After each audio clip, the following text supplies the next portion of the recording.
श्लोकों का मुख्य संग्रह संहिता कहलाता था। पुराणों के अनुसार भगवान विष्णु पृथ्वी को बचाने के लिए वराह अवतार लिए थे, जो कि पानी में से बाहर निकाले थे।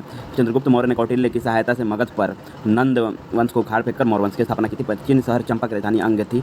राजा अजातशत्रु हर्यक वंश से थे। चिनाब नदी का ऋग्वैदिक नाम क्या था? चिनाब नदी का ऋग्वैदिक नाम अस्किनी था। सिंधु का सिंधु था। परूसनी जो था ये रावी नदी को बोलते थे, और बिस्तता झेलम नदी को बोला जाता था। ऋग्वेद में ऋषि विश्वामित्र और देवी के रूप में पूजा की जाने वाली दो नदियाँ कौन सी है? ब्यास और सतलज है।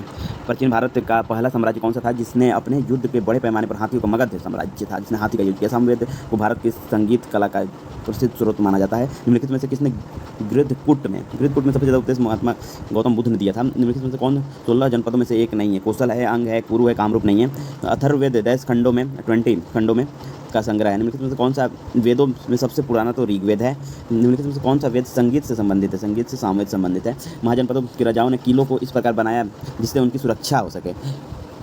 पुरुष सूक्त ऋग्वेद के 10वें मंडल से लिया गया है। गंगा और सोन जैसी नदियाँ प्राचीन भारत के मगध साम्राज्य महाजनपद से गुजरती थी।